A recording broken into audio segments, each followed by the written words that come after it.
नमस्कार, लोकल खबर में आपका स्वागत है। इस वक्त हम हैं ओरमांझी के एक गांव में, दुबला बेया इसका नाम है। यहाँ पर एक ऐसे किसान हैं जिन्हें रघुवर दास सरकार ने पिछले साल अगस्त महीने में इजराइल भेजा था खेती की खास ट्रेनिंग के लिए। आज हम इनसे जानेंगे कि मानसून के इस मौसम में जब बारिश नहीं हो रही है, सूखे जैसे हालात हैं, ऐसे में किसान किस तरह की खेती करें और उनकी क्या राय है, इस बारे में जानेंगे। हमारे साथ है ये चीज़ बताने के लिए श्याम सुंदर बेदिया जी। श्याम सुंदर बेदिया जी, आपका स्वागत है लोकल खबर में।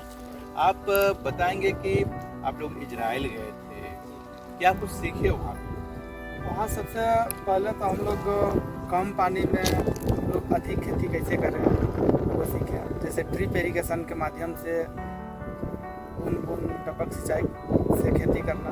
जैसे इस तरह से मेरा पूरा फील्ड पे लगा हुआ है ड्रिप इरिगेशन, जो कि ड्रिप के माध्यम से हम लोग खेती कर रहे हैं। इसमें हम लोग का पानी भी कम लगता है और कम मेहनत भी लगता है। चलिए, ये जो बताए हैं ये यहाँ पर कितनी मात्रा में और क्या क्या खेती करते हैं वो अभी दिखाएंगे।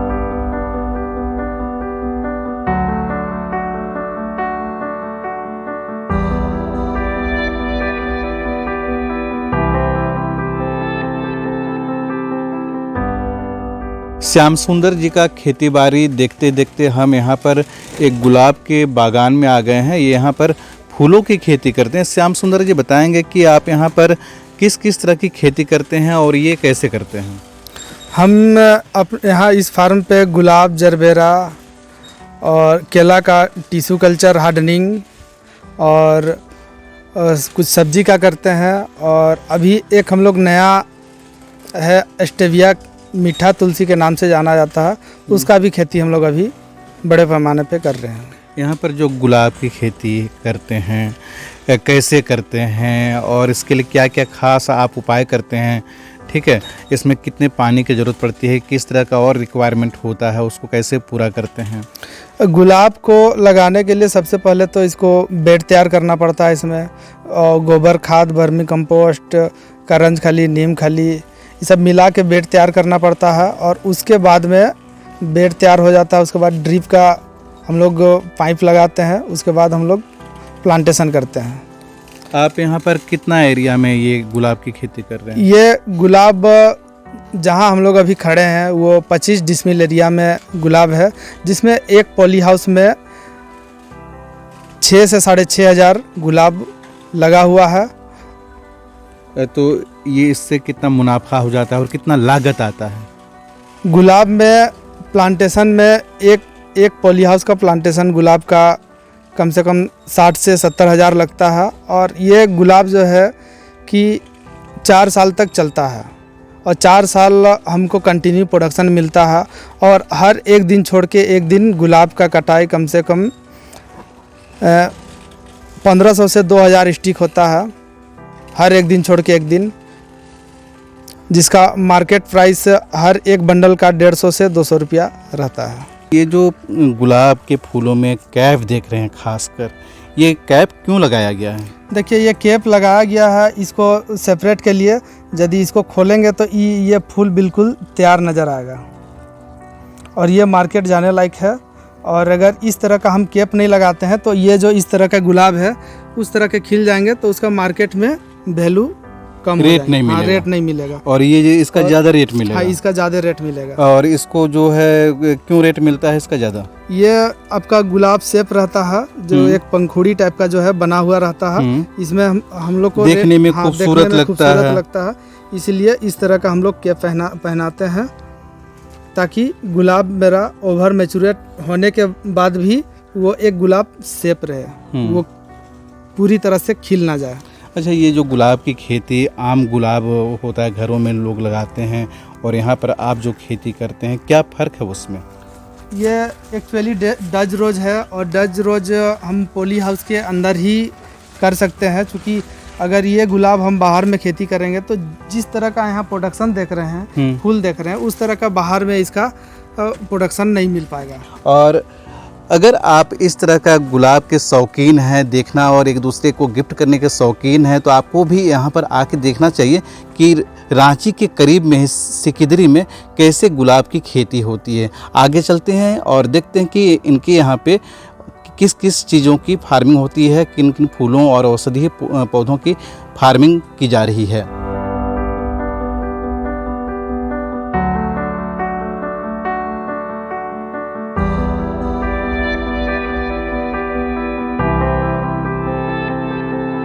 श्याम सुंदर जी बताएंगे कि आप ये किस तरह का खेती करते हैं, किस तरह का ये फूल है? ये जरबेरा का फूल है और ये जैसे गुलाब की खेती करते हैं उस तरह से जरबेरा का भी 4 साल 5 साल लाइफ है, जो कि एक बार लगने के बाद वो कंटिन्यू 3 साल 4 साल प्रोडक्शन देता है। ये इस तरह से खास बना हुआ है, ऊपर भी फव्वारा है और कैसे इसका देखभाल किया जाता है? ये टेम्परेचर मेंटेन के लिए है। ये फोगर लगा हुआ है, रेडी वाटर है, आपका एग्जॉस्ट फैन है। इसको ज़रूरत अनुसार हम इसको टेम्परेचर को घटा सकते हैं, रेडी वाटर चला के, फैन चला के, फोगर चला के, इस तरह से हम इसका मेंटेन करके रखते हैं।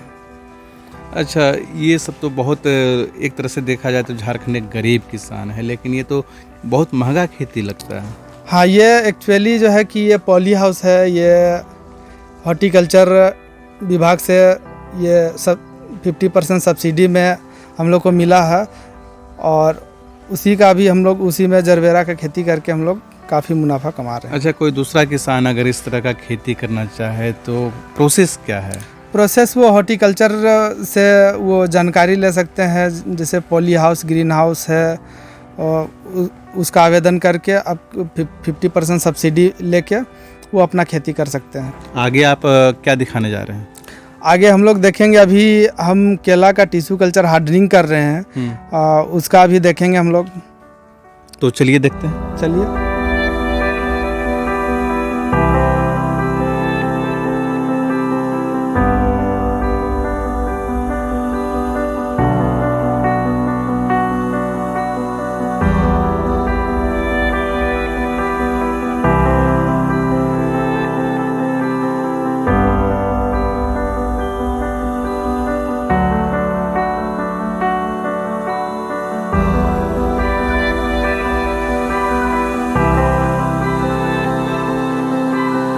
श्याम सुंदर जी, ये जो है जिसमें सिर्फ पत्ते हैं, कोई फूल वगैरह नहीं है और घास जैसे लग रही है, ये किस तरह का खेती है और क्या खासियत है इसका? ये स्टेविया है और ये मीठा तुलसी के नाम से जाना जाता है हम लोग का झारखंड में। और इसका पत्ती बिकता है और इसका पत्ती काफ़ी अच्छा रेट में बिकता है, जो कि हमको लगता है कि 1 एकड़ में अगर एक किसान लगाता है तो उसका कम से कम सालाना इनकम 1 लाख रुपया सब खर्चा काट के मिलेगा किसान को। इसका खरीदार कौन है, कहाँ मार्केटिंग होता है? इसका खरीदार हम लोग का झारखंड सरकार के तरफ से ये है और इसका खरीदार जो लुधियाना का जो टीम है वहाँ सब वो वहाँ से खरीदार इसका ले जाएंगे सब। किस रूप में इसका इस्तेमाल होता है? इसका जैसे शुगर पेशेंट है उसके लिए है और इसका अलग अलग प्रोडक्ट बनता है। और ये सबसे बड़ी चीज़ है कि चीनी से 25 गुना ये मीठा है। अगर यदि हम 1 केजी इस पत्ता का पेस्ट अगर रखते हैं और एक तरफ हम 25 केजी चीनी रखते हैं तो 1 केजी इसका पत्ता 25 केजी चीनी का बराबर है। इतना मीठा है इस पत्ती में। घूमते फिरते हम लोग बहुत कुछ देख चुके हैं, बहुत कुछ करते हैं। ये टोटल आप कितना एरिया में करते हैं? हम अभी 13 एकड़ एरिया में फूल, सब्जी, स्टेविया का खेती करते हैं और अभी केला का हार्डनिंग भी शुरुआत किए हैं इस बार से। इतना सब कुछ अकेले करते हैं या फिर सहयोगी भी रखे हैं? नहीं, अकेले हैं, करते हैं। और मेरे इस फार्म पे कम से कम 15 से 20 आदमी परमानेंट काम करते हैं। 12 महीने? 12 महीने। अच्छा, यानी कि 15 लोगों को आप रोजगार दे हुए? हाँ, 15 लोग को सालाना उन लोग को ये रोजगार मिला हुआ है।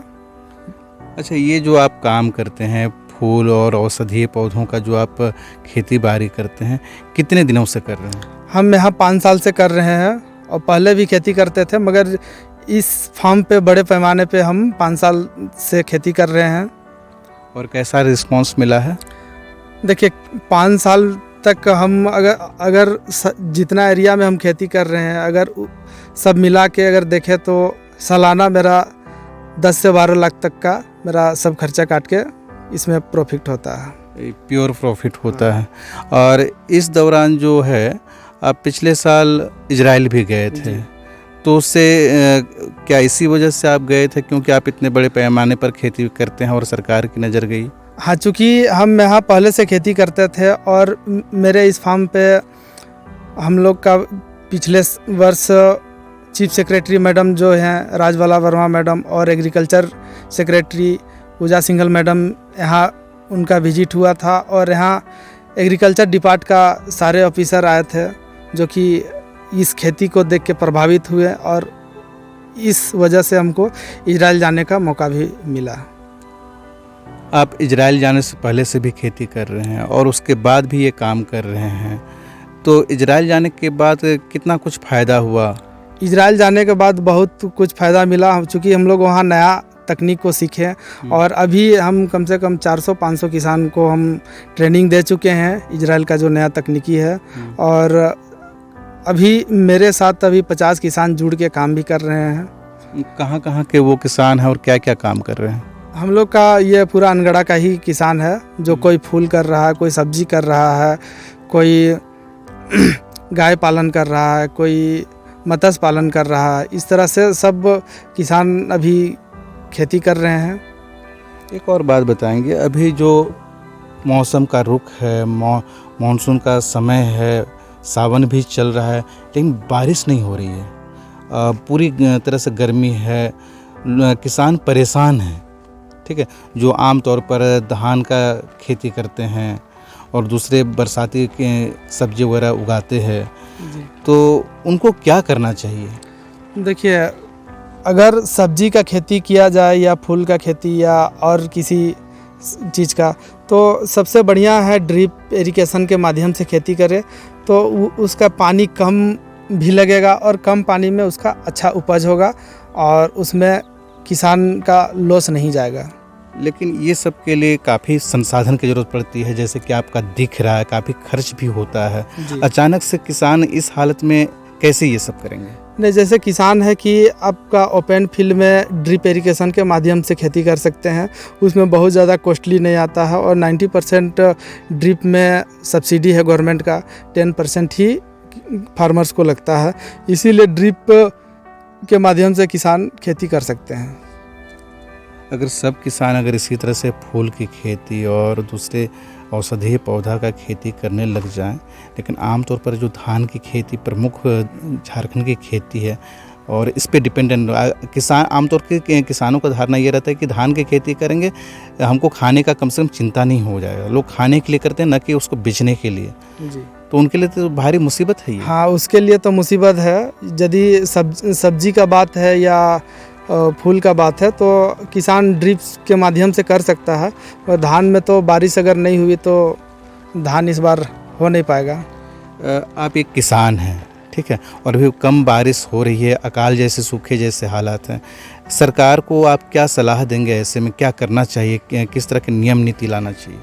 देखिए, जो सरकार से हम यही उम्मीद रखेंगे कि जो किसान अभी सब्जी का कर रहे हैं चाहे फूल का कर रहे हैं, तो उसमें एक निर्धारित रेट रहे जो कि किसान को लॉस ना जा।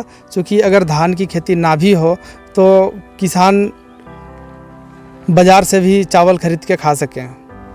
एक और आखिरी सवाल है, इतना सारा जो आप खेती करते हैं, तरह तरह के मशीन भी आप लगाए हुए हैं, बिजली की क्या स्थिति है और कितना प्रभावित होता है आपका काम? नहीं, बिजली यहाँ कंटिन्यू रहता है, बिजली बहुत ज़्यादा कटती नहीं है, इसीलिए बिजली के लिए दिक्कत नहीं है हम लोग का क्षेत्र में। और सबसे बड़ी चीज़ है कि हम लोग का यहाँ सिकिदरी हेडल प्रोजेक्ट है, यहाँ बिजली का उत्पादन भी होता है, इसीलिए हम लोग का यहाँ बिजली ना के बराबर कटती है।